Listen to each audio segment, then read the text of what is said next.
Hello everyone, welcome to my channel fact to fit तक by Swati. और आज हम बात करने वाले हैं एक दो ऐसे सिंपल आसन के बारे में, and this is specially for people who are suffering from high BP. तो सबसे पहले बात कर लेते हैं बीपी। हाई बीपी होता क्या है, राइट? तो हाई बीपी में क्या होता है कि आपका जो दिल है वो बहुत तेजी से पंप करना शुरू कर देता है ना? क्यों ऐसा होता है? ऐसा होता है नॉर्मली जो लोग हाइपरटेंशन के शिकार होते हैं, जिनको स्ट्रेस बहुत ज़्यादा होता है, जिनका लाइफस्टाइल ठीक नहीं होता, फर्स्ट ऑफ ऑल। सेकंड, इसमें क्या होता है, आपकी जो शरीर की ब्लड वेसल्स होती हैं वो सिकुड़ जाती हैं। ब्लड वेसल्स के सिकुड़ने से आपके शरीर का जो ब्लड फ्लो है उसका सर्कुलेशन कम हो जाता है। फ्लो कम होने की वजह से आपका जो बीपी है वो हाई हो जाता है, आपकी छाती सिकुड़ जाती है, आपको चक्कर आने लगते हैं और समटाइम्स आप बेहोश भी हो जाते हो या आपको बहुत ज़्यादा गुस्सा भी आने लगता है, बिकॉज आपका जो बॉडी के जो फंक्शंस हैं वो सही से काम नहीं कर रहे होते हैं। सेकंड, इसमें योगा कैसे आपकी हेल्प कर सकता है? बीपी के लिए क्या होता है कि आप मार्केट से अगर बहुत सारी मेडिसिन भी लोगे तो वो फॉर टाइम बीइंग आपका जो ब्लड फ्लो है, आपकी जो ब्लड वेसल्स है उनको ओपन कर देते हैं, but then it does not cure the disease. So आपकी जो डिजीज अंदर से क्योर होगी वो योगा के थ्रू ही हो सकती है। And yoga has been very much beneficial in curing BP, diabetes, such kind of diseases जिनको मेडिसिन के थ्रू ठीक नहीं किया जा सकता या फिर आपको लाइफ टाइम मेडिसिन लेनी पड़ती है। तो चलिए बात करते हैं कि योगा कैसे हेल्प करता है इसको क्योर करने में। Yoga actually works on external and internal part of the body. सबसे पहले बात कर लेते हैं एक्सटर्नल पार्ट। एक्सटर्नल पार्ट कैसे? जब भी आप कोई योगा आसन परफॉर्म करेंगे, सो योगा आसन करने से आपकी मसल्स ओपन होंगी, उनमें खिंचावट भी आएगी, वो टोन अप होंगी और आपकी जो बॉडी है वो ज़्यादा स्टेबल बनेगी। इंटरनल पार्ट की बात कर लेते हैं कि जब भी आप कोई ब्रीदिंग एक्सरसाइज कर रहे होते हैं, कोई भी आसन कर रहे होते हैं, तो उसमें जो आप प्रॉपर इनहेल और एक्सहेल करते हैं that works on the internal part of the body. So उससे आपका जो रेस्पिरेटरी सिस्टम है, अंदर के जितने भी आपके डाइजेस्टिव सिस्टम्स हो गए या फिर आपका एंडोक्राइन सिस्टम हो गया, वो सारे सिस्टम्स अपने आप अच्छे से फंक्शन करना शुरू कर देते हैं, आपका ब्लड फ्लो ठीक हो जाता है। So this is the reason yoga cures the disease. तो चलिए शुरू करते हैं आज का योगा अभ्यास।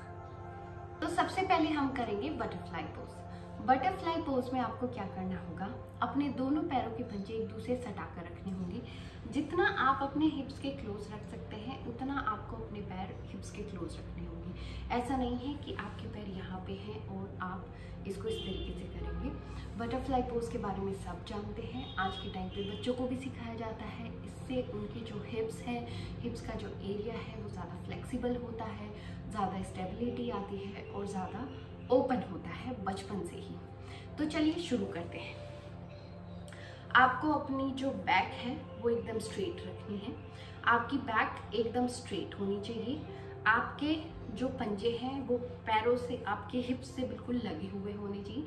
जितना आप लगा के रख सकते हैं उतना आप करें, ज़्यादा स्ट्रेच ना करें, बिकॉज आसन का नाम ही है स्थिरम सुखम आसनम। जिस स्थिति में आप आनंद का अनुभव करते हैं उसी को हम आसन कहते हैं। इसमें ज़्यादा स्ट्रेस लेने की आपको ज़रूरत नहीं है। जहाँ तक आप जा सकते हैं वहीं तक आप जाएं, ठीक है? सो आपकी बैक एकदम स्ट्रेट, आपके हाथ स्ट्रेट और आप शुरू करेंगे बटरफ्लाई। अपने पैरों को इस तरीके से हिलाएंगे जैसे तितली उड़ती है और वो अपने पंख हिलाती है। आपका ब्रीदिंग एकदम नॉर्मल होना चाहिए।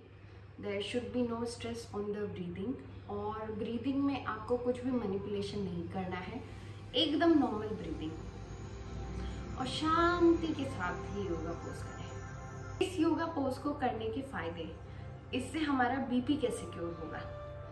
इस योगा पोज को करने से आपका जो ब्लड सर्कुलेशन है बॉडी में वो शुरू हो जाएगा, आपकी ब्लड वेसल्स ओपन हो जाएंगी। जो ब्लड वेसल्स सिकुड़ जाती हैं, हमारा जब हार्ट बहुत तेज़ी से पंप करता है वो ब्लड वेसल्स ओपन हो जाएंगी, आपका सर्कुलेशन शुरू हो जाएगा और आपको शांति का भी अनुभव होगा। एक्सरसाइज शुड बी समथिंग जिसमें कि आपके शरीर में ब्लड सर्कुलेशन भी अच्छा हो और आप शांति का भी अनुभव करें और आपका जो हार्ट है वो थोड़ा सा मतलब अपने नॉर्मल पेस पे आ जाए। तो वही योगा क्योर कर सकता है बीपी को। वो हम प्राणायाम होगा, प्राणायाम की बात करेंगे। इसमें आपको क्या करना है, आप किसी भी स्थिति में बैठ सकते हैं, सुखासन, अर्ध पद्मासन, पद्मासन, आपको जैसे भी बैठना है। नॉर्मली आप सुखासन में बैठ के ही प्राणायाम करें। अब चलिए शुरू करते हैं। आप अपने हाथों की मुद्रा बना सकते हैं, आप कोई भी मुद्रा बना सकते हैं। मैं ध्यान मुद्रा बनाती हूँ और सिंपल मुद्रा है, कुछ इसमें ज़्यादा आपको करना नहीं है।